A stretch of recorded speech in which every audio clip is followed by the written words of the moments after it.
मैं आपका chemistry teacher Rahul Tiwari और आज हम लोग अपने YouTube channel south city PCMB पर फिर से एक बार मिल रहे हैं अपने उसी टॉपिक अमाइंस पे, क्योंकि अमाइंस के बेसिकली 2 लेक्चर पहले हो चुके हैं और उनमें हमने काफ़ी सारे PYQs पे भी बात की है। जो क्वेश्चंस प्रीवियस ईयर्स में आ चुके हैं उन पे बात कर चुके हैं हम लोग, क्योंकि पहले नोमेनक्लेचर आया था, नोमेनक्लेचर के बाद प्रिपरेशन मेथड ऑफ अमाइंस थी, उनके जितने भी PYQs थे, बेसिक स्ट्रेंथ की बात की थी।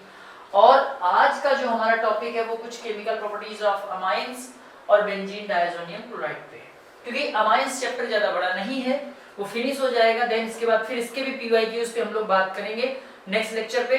तब तक के लिए चलते हैं हम लोग अपने नेक्स्ट टॉपिक पे, केमिकल प्रॉपर्टीज ऑफ अमाइंस। कुछ केमिकल प्रॉपर्टीज पे बात हो गई थी, जैसे कार्बिल अमाइन रिएक्शन, बहुत इंपॉर्टेंट रिएक्शन थी कार्बिल अमाइन रिएक्शन, लेकिन उस पर हमारी बात हो चुकी थी। तो आज हम लोग अगली केमिकल प्रॉपर्टीज पे चल रहे हैं, जो नाइट्रस एसिड पे भी हो चुकी थी। अब अगली जो केमिकल प्रॉपर्टीज है वो रिएक्शन विद एसिड क्लोराइड पे है और test of primary secondary amines पे है। कुछ केमिकल प्रॉपर्टीज एनिलीन की हैं और फिर इसके बाद बेंजीन डायज़ोनियम क्लोराइड पे बात होने वाली है। तो चलते हैं आगे अपने अगले टॉपिक।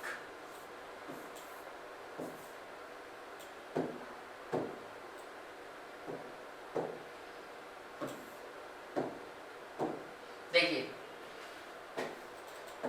जो हमारे पास अगला टॉपिक है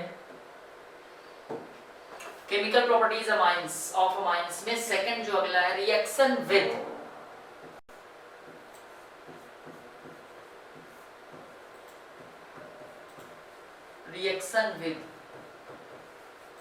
एसिड क्लोराइड। देखिए कैसे होगी, क्या होगा। तो एसिड क्लोराइड से रिएक्शंस हैं, जैसे अमाइंस है आपकी, प्राइमरी अमाइन है RNH2। RNH2 की रिएक्शन अगर हम लोग कराएंगे RCOCl में, तो यहां से HCl निकल के चला जाएगा। बचा क्या हमारे पास, RCONH means N alkyl alkanamide, N alkyl alkanamide, ये ठीक। तो इस टाइप से आप कोई भी रिएक्शन आप करवाते हो उसका कॉन्सेप्ट यही होगा। अब जैसे आपके पास C6H5NH2 हो जाता है, C6H5NH2 हो जाता है, इस पे रिएक्शन आप करा दीजिए C6H5COCl की। आप रिएक्शन कराइए, H और Cl की रिएक्शन HCl, क्या बनेगा C6H5CONH C6H5 प्लस HCl, ये आएगा ठीक। तो इस तरह से ये N फिनाइल बेंजामाइड बन जाएगा। किसी भी पर्टिकुलर कंपाउंड की आप रिएक्शन करा दीजिए, CH3COCl की करा दीजिए, CH3COCl की करा दीजिए, चाहे C2H5NH2 के साथ। जैसे ही आप कराओगे तो फिर से ये Cl इस H के साथ निकल जाएगा, बन जाएगा CH3CONH C2H5 प्लस HCl, ये ठीक। N इथाइल इथेनामाइड, इसका नाम N इथाइल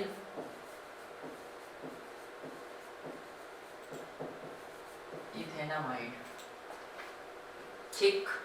तो ये आपकी एसिड क्लोराइड से रिएक्शन है। कभी कभार क्या होता है, एसिड एनाइड्राइड भी ऐसे रिएक्शन कर जाता है इससे, एसिड एनाइड्राइड भी रिएक्शन अगर होती तो कुछ इसी टाइप से होती है।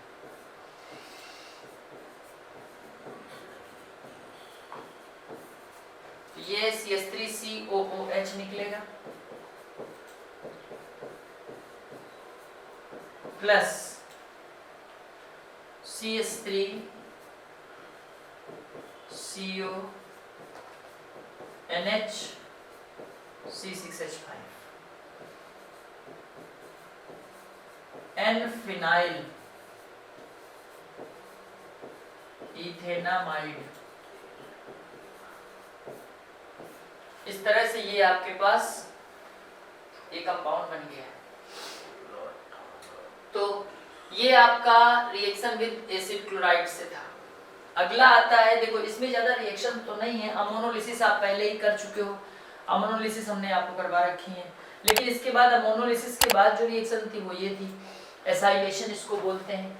अगला जो हमारा आता है टॉपिक, वो test of primary secondary and tertiary amines होता है। टेस्ट ऑफ अमाइंस, ये है Hinsberg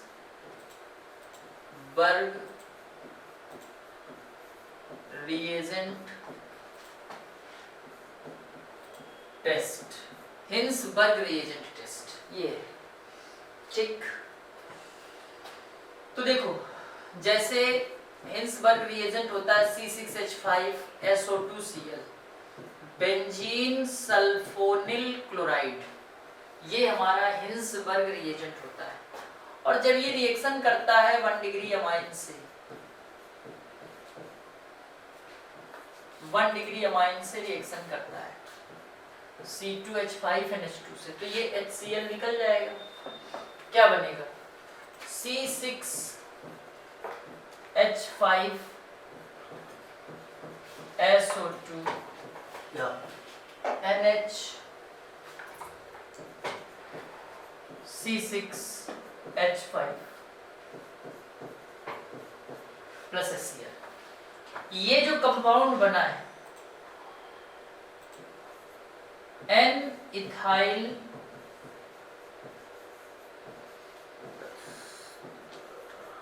benzene sulfonamide, N ethyl benzene sulfonamide. और ये जो कंपाउंड बना है ये सॉल्यूबल इन बेस है भैया। और आप जो टॉपिक पढ़ रहे हो ना, ये बहुत इंपॉर्टेंट टॉपिक है भैया। 1 डिग्री 2 डिग्री 3 डिग्री अमाइंस में डिस्टिंग्विश करने के लिए, दोनों को डिफरेंशिएट करने के लिए इसी का यूज करते हैं, है ना। इसको आप नोट कर लीजिए, बहुत अच्छे समझ भी लीजिए, क्योंकि आपसे क्वेश्चन 100% पूछ सकता है कि write the distinction test between 1 degree 2 degree and 3 degree amines. तो यही है वो, क्योंकि नेक्स्ट लेक्चर में फिर हम लोग PYQs लगाएंगे, फिर आप हमसे कहेंगे कि सर ये टॉपिक आप कैसा था, कहाँ था, क्या था। तो वही है, इसीलिए पहले से नोट डाउन करते रहिएगा। दूसरा, अगर आप 2 डिग्री अमाइन की रिएक्शन कराते हो,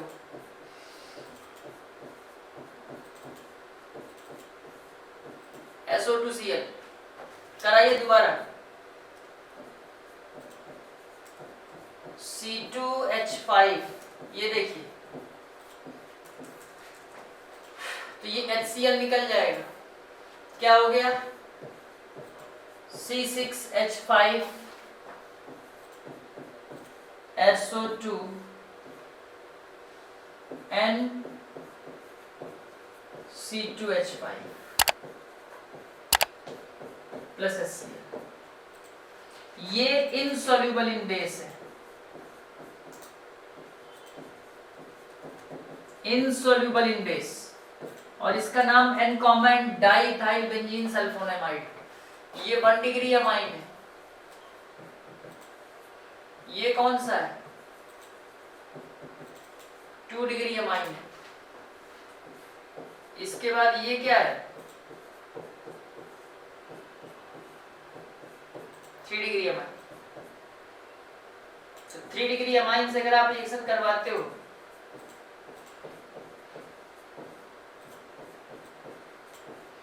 तो नो रिएक्शन, कोई रिएक्शन नहीं देता। ये बहुत बड़ा वाला कंपाउंड है, नो रिएक्शन दिखा देता है। तो ये 1 डिग्री 2 डिग्री और 3 डिग्री अमाइंस में डिस्टिंग्विशन टेस्ट है, डिस्टिंग्विश कर दीजिए आप इसको। तो ऐसे इसका डिस्टिंग्विशन टेस्ट निकालते हैं। तो ये 1 डिग्री 2 डिग्री 3 डिग्री अमाइंस में ये डिस्टिंग्विशन टेस्ट था, जो डिस्टिंग्विश करता है कि प्राइमरी सेकेंडरी और टर्सरी अमाइंस इस तरह से ये टेस्ट देते हैं। अगला हमारा जो टेस्ट का आता है टॉपिक वो आता है, टेस्ट के बाद अगला जो टॉपिक है हमारा वो है एनिलीन, क्योंकि एनिलीन तो बहुत ही ज्यादा इंपॉर्टेंट है, इसके बारे में तो आप लोग जानते ही हो। तो एनिलीन में जो चूंकि प्रिपरेशन मेथड तो आप लोगों ने पढ़ी रखी है, तो प्रिपरेशन मेथड जब आपने पढ़ रखी है तो इसके केवल केमिकल प्रॉपर्टीज की बात है। तो एनिलीन है आपका C6H5NH2। और ये जो NH2 ग्रुप है मेरे बच्चों, ये बहुत ही ज्यादा रिएक्टिव होता है और इसकी रिएक्टिविटी की वजह से ही इसकी केमिकल प्रॉपर्टीज थोड़ा डिसबैलेंस हो जाती है। अब वो कैसे डिसबैलेंस होती है इस चीज को आपको देखना है। तो जैसे NH2 है, एनिलीन रिएक्टिव ग्रुप है, तो आप जैसे ही कुछ कराने चले, सोचिए ब्रोमिनेशन आप करवाने जा रहे हो, ब्रोमिनेशन, जैसे ही आप ब्रोमिनेशन करवाओगे, अब ब्रोमिनेशन भी दो टाइप से होगा, एक मोनोब्रोमिनेशन होगा और एक प्रॉपर ब्रोमिनेशन होगा। तो अगर ब्रोमिनेशन में आप in the presence of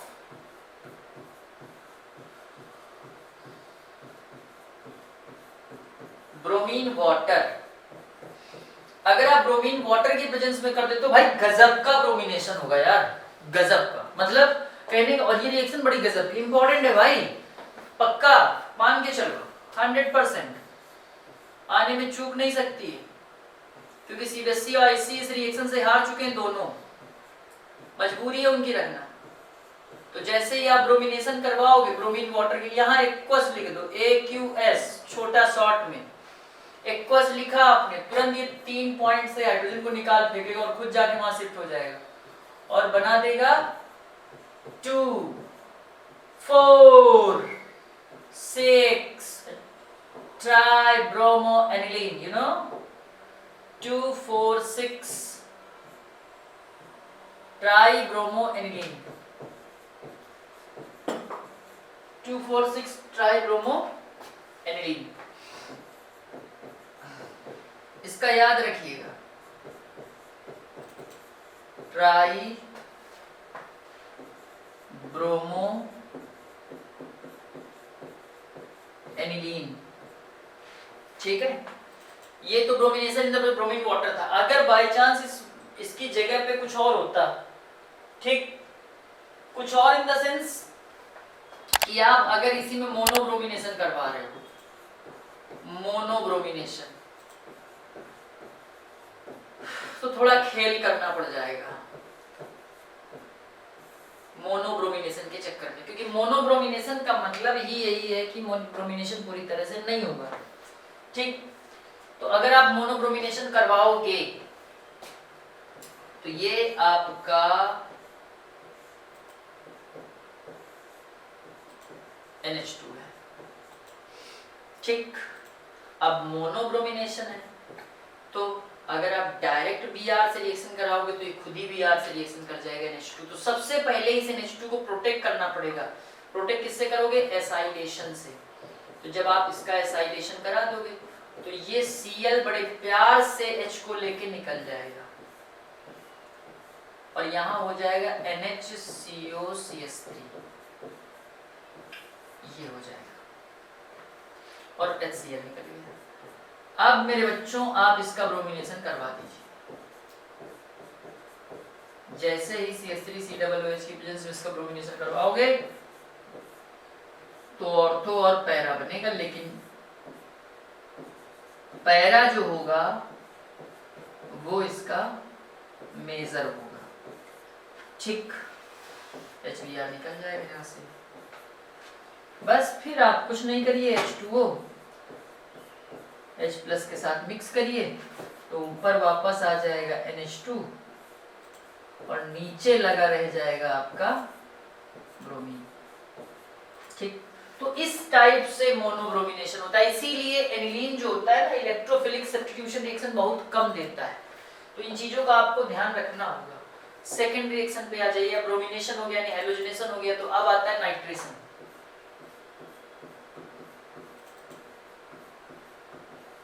nitration.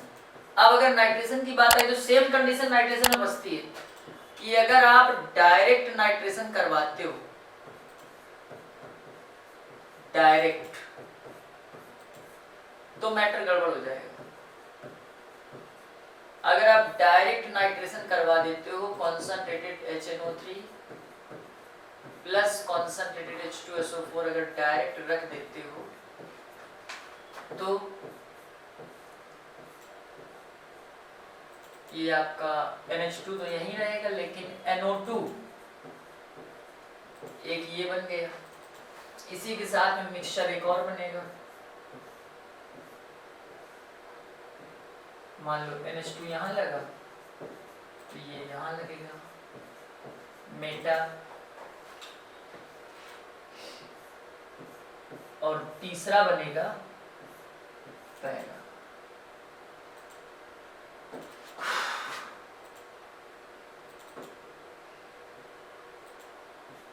यहाँ NH2 लगेगा तो ये NO2 लग जाएगा, तीनों का मिक्सचर बनेगा। ये 2%, 47% और 51% ये बनेगा। इसलिए डायरेक्ट नाइट्रेशन आप नहीं करवा सकते हो, फिर इनको सेपरेट करना बड़ा मुश्किल हो जाएगा। इसीलिए आपको क्या करवाना पड़ेगा, firstly NH2 group is protected by acylation. सबसे पहले आप NH2 ग्रुप को प्रोटेक्ट करिए एसाइलेशन से। जैसे ही आप इसको प्रोटेक्ट कर दोगे तो ये ऊपर बन जाएगा NHCOCH3,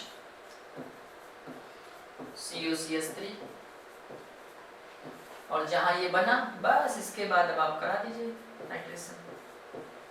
कॉन्सनट्रेटेड HNO3 साथ में कॉन्सनट्रेटेड H2SO4, और जैसे ही आप करवाओगे ऊपर यहाँ NHCOCH3 ऐसे ही रहेगा,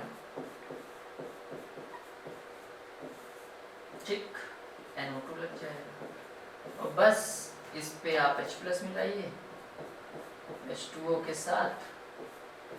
ऊपर आपका क्या हो जाएगा, ऊपर NH2 ही रहेगा और नीचे आपका NO2 लग जाएगा, और ये आपका HCl है या जो भी है H2SO4CH3COOH निकल जाएगा। तो इस तरह से आप इसकी रिएक्शन करवा सकते हो। ये डायरेक्ट नाइट्रेशन यानी मोनो नाइट्रेशन, मोनो सब्स्टिट्यूशन बड़ा मुश्किल है एनिलीन का, due to their reactive nature. Lone pair भी होता है और उसी लोन पेयर के कारण इसकी रिएक्टिविटी बहुत ज्यादा होती है, तो इसलिए इसका डायरेक्ट नाइट्रेशन नहीं हो सकता। अगली रिएक्शन अगली आती है, इसके बाद सल्फोनेशन है। सल्फोनेशन है,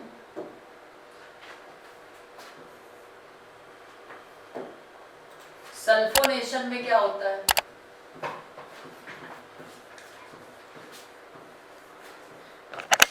ये तो भैया अब NH2 भी रिएक्टिव है, H2SO4 भी खतरनाक रिएक्टिव है, दोनों की रिएक्टिविटी अपने आप में ज्यादा है, बहुत ज्यादा है दोनों की reactivity.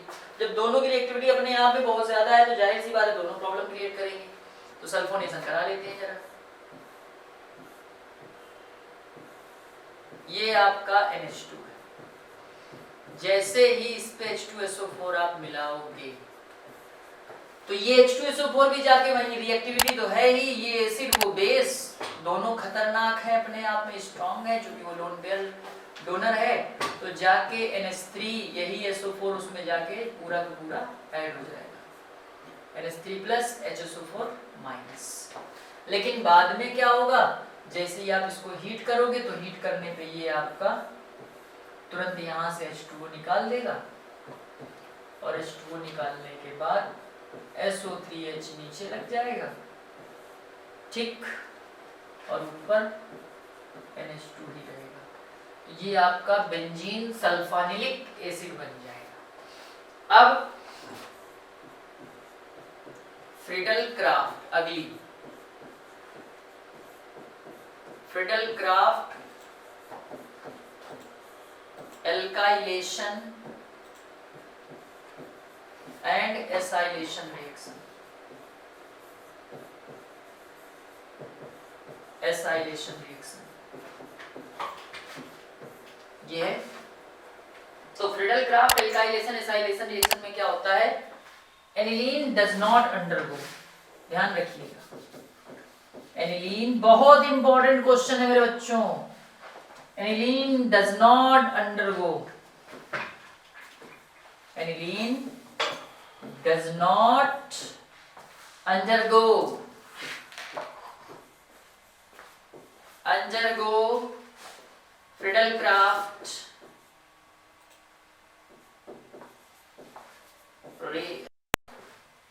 does not undergo Friedel-Crafts reactions। क्यों भैया, जो इसमें कैटलिस्ट यूज होता है, कैटलिस्ट जो यूज होता है एनहाइड्रस AlCl3, ये एक लुईस एसिड है, ठीक, और एनिलीन लुईस बेस है, दोनों आपस में रिएक्शन कर जाते हैं और सॉल्ट बना देते हैं। क्योंकि जो AlCl3 इलेक्ट्रॉन डेफिशिएंट है और जो एनिलीन है NH2 उसके पास लोन पेयर है, वो इलेक्ट्रॉन रिच है, ठीक, ये इलेक्ट्रॉन रिच है और AlCl3 इलेक्ट्रॉन डेफिशिएंट है, तो मैटर यहीं फंस जाता है ना, इसलिए रिएक्शन नहीं करता। तो ये मैटर किसका हुआ, ये एनिलीन का हुआ। अगला हमारा आता है बेंजीन डायज़ोनियम क्लोराइड। तो सबसे पहले बेंजीन डाइएजोनियम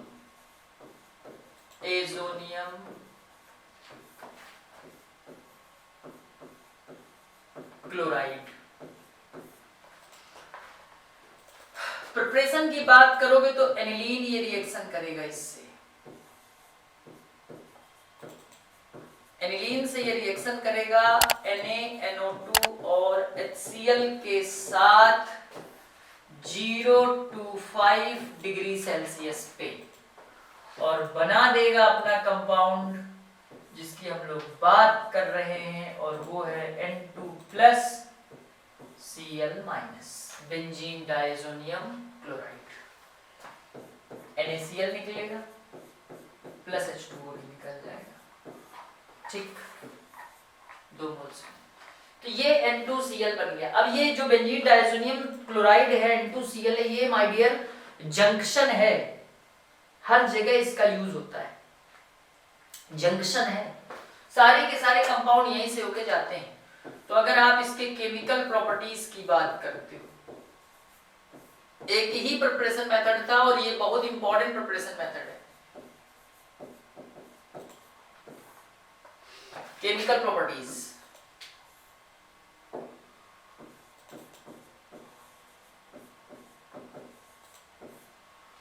केमिकल प्रॉपर्टीज, तो सबसे पहले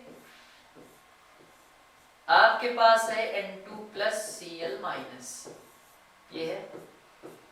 अगर आप इस पे H2O मिला दीजिए, वार्म कर दीजिए वाटर के साथ, गजब का कंपाउंड वैसा फिनॉल बना देगा, तुरंत फिनॉल बना देगा, N2 निकल जाएगा, HCl निकल जाएगा, ठीक, फिनॉल बना देगा केमिकल प्रॉपर्टीज में। दूसरा, अगर आप सैंडमेयर रिएक्शन की बात करें,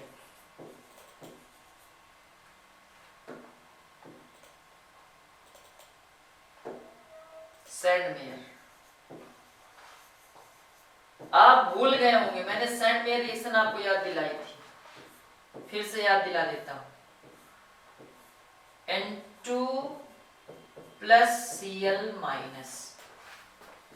करके देखते हैं कैसा है, Cu+ HCl, करिए रिएक्शन, क्लोरोबेंजीन बनेगा। Cu प्लस N2 निकलेगी यहां से, HBr, ब्रोमोबेंजीन बनेगा, N2 निकलेगी, Cu तो ऐसे पाउडर्ड फॉर्म में होता है, Ki मिक्स कर दीजिए, आयोडोबेंजीन बन जाएगा, N2 निकल जाएगी। और अगर आप इसमें CuCN मिला दोगे, CuCN तो फिनाइल साइनाइड बना देगा, ठीक, N2 निकल जाएगी। तो ये आपकी चारों की चारों कौन सी रिएक्शन है? सैंड-मेयर रिएक्शन है। और सैंड-मेयर की ही मॉडिफाइड रिएक्शन होती है गैटरमैन रिएक्शन, गैटरमान रिएक्शन, इसी की होती है मॉडिफाइड रिएक्शन। तो जैसे ही आप N2 plus Cl minus benzene diazonium chloride में आप CuCl, Cu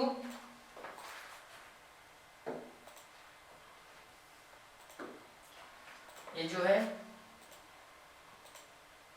कैटलिस्ट, यहाँ पे थोड़ा सा चेंज रहेगा,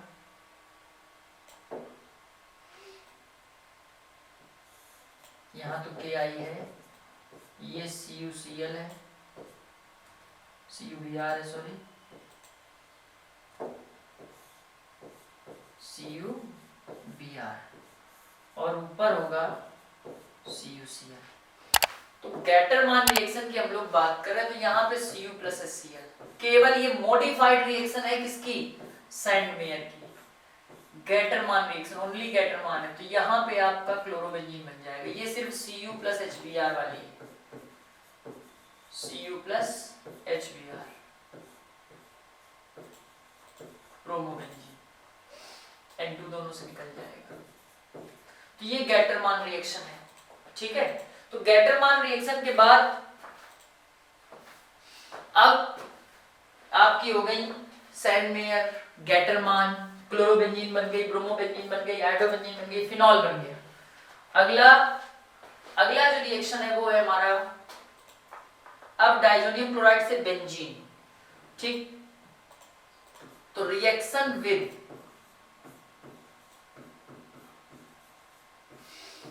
H3PO2 प्लस H2 और CH3 CH2OH, किसी एक से कराइए, बेंजीन ही बनेगा। इन दोनों से आपका कौन बनेगा? बेंजीन बनेगा, ठीक। तो करवा के देख लीजिए,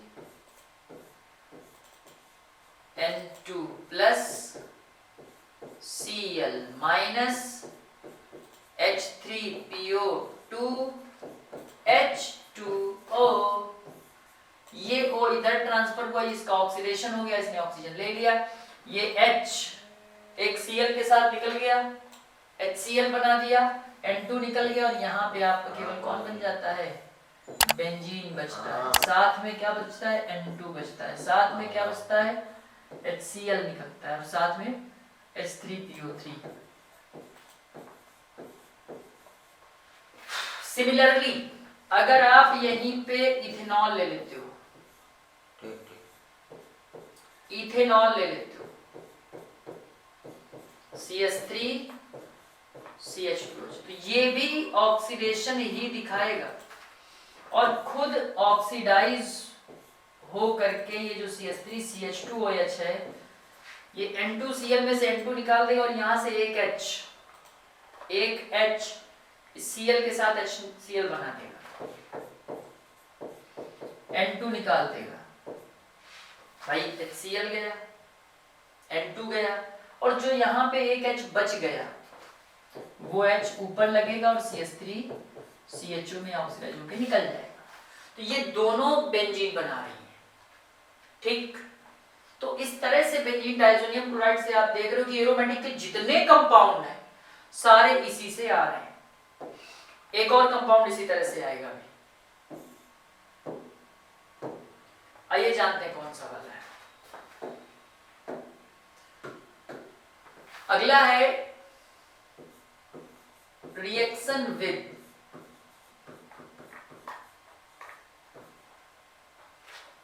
HBF4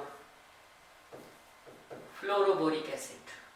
तो अगर आप देखिए यहां से यहीं से चेंजेस होने हैं, फ्लोरोबोरिक एसिड N2+Cl-, आप इसमें अगर आप HBF4 मिला दो, दोनों का कॉमन बनेगा। पहले तो दोनों का कॉमन बना लेते हैं। HBF4 फ्लोरोबोरिक एसिड मिक्स करते हो, ठीक, तो देखिए क्या होने वाला है। यहां से HCl निकल जाएगा और N2+BF4- यहां पे लग जाएगा और यहां पे आपका HCl निकल जाएगा। अब यहां से इसके दो रास्ते हो जाएंगे। एक रास्ता कह रहा है कि अगर आप इसको हीट कर दीजिए, ओनली हीट कर दीजिए आप, तो ये फ्लोरोबेंजीन बना देगा, BF3 निकाल देगा और N2 निकाल देगा। ठीक, केवल आप हीट कर दीजिए इसको। और कह रहा है कि अगर इसी को कॉपर के साथ हीट कर दीजिए NaNO2 मिला के, तो रास्ते इसके अलग हो जाएंगे और फिर ये बना देगा नाइट्रोबेंजीन, NO2 बना देगा, NaF निकाल देगा, है ना, N2 निकाल देगा और BF3 निकाल देगा। तो ये रास्ते अलग हो जाएंगे, ये आपका फ्लोरोबेंजीन और नाइट्रोबेंजीन। तो कुल मिलाकर मैंने जो कहा ना बच्चों कि ये जंक्शन पॉइंट है, सारी की सारी रिएक्शन डायजोनियम से ही होके जा रही है। एरोमेटिक पढ़ना है तो सारी की सारी इसी से हो जाएंगी, तो आप इसी को ध्यान से पढ़ लीजिए केवल। अगली है कपलिंग रिएक्शन। कपलिंग रिएक्शन, ये तो बहुत ही ज्यादा इंपॉर्टेंट है। इसमें बेंजीन डायजोनियम क्लोराइड को इस तरह से पलटा के लिखना पड़ेगा, ऐसे, ये N2+Cl-। तो आप जैसे ही इसमें NH2 मिलाएंगे, NH2 मिलाइए तो HCl निकल जाएगा और HCl जैसे ही निकलेगा, ठीक, तो बनेगा para amino azobenzene. Para amino azobenzene dye है, एक तरह की ये डाई है, ठीक, येलो कलर की डाई होती है और इसीलिए इसको हम लोग डाई एजो टेस्ट भी बोलते हैं, डाई एजो टेस्ट। अगली इसी में आती है reaction with phenol. Reaction with phenol, अगर आप इसी के रिएक्शन फिनॉल से कराइए, ये डाइजोनियम क्लोराइड है आपका, अगर आप इसमें फिनॉल मिला रहे हो, ठीक, OH, तो ये भी कपलिंग रिएक्शन है, ये ऑरेंज कलर का कंपाउंड बनाएगा, ठीक, N2+Cl- निकल जाएगा, तो इससे आके आपका OH जुड़ जाएगा, ठीक, ये आपका ऑरेंज कलर का ये डाई बनेगी, तो इसको आप कहोगे पैरा हाइड्रोक्सी एजो बेंजीन। तो ये कपलिंग रिएक्शन है और ये डाई एजो टेस्ट है। किसी भी डिस्टिंग्विशन टेस्ट के लिए इसका यूज आप लोग कर सकते हो। अमाइंस का तो इस तरह से आप क्या देख रहे हो कि अमाइन जो चैप्टर है बहुत आसानी से, बहुत ही स्मूथली आपका 3 लेक्चर में फिनिश हो जाता है, कुछ पीवाईक्यूज के साथ। अब अगले नेक्स्ट लेक्चर में इसके और बचे हुए पीवाईक्यूज पे भी हम लोग बात करने वाले हैं, लेकिन उसके लिए आपको हमारे YouTube channel south city PCMB को सब्सक्राइब और लाइक करना पड़ेगा, साथ ही साथ शेयर करना पड़ेगा, जिससे आपको नोटिफिकेशन मिलते रहेंगे। तो मिलते हैं अगले लेक्चर में, नेक्स्ट लेक्चर में। मैं आपका chemistry teacher Rahul Tiwari. Thank you and have a nice day.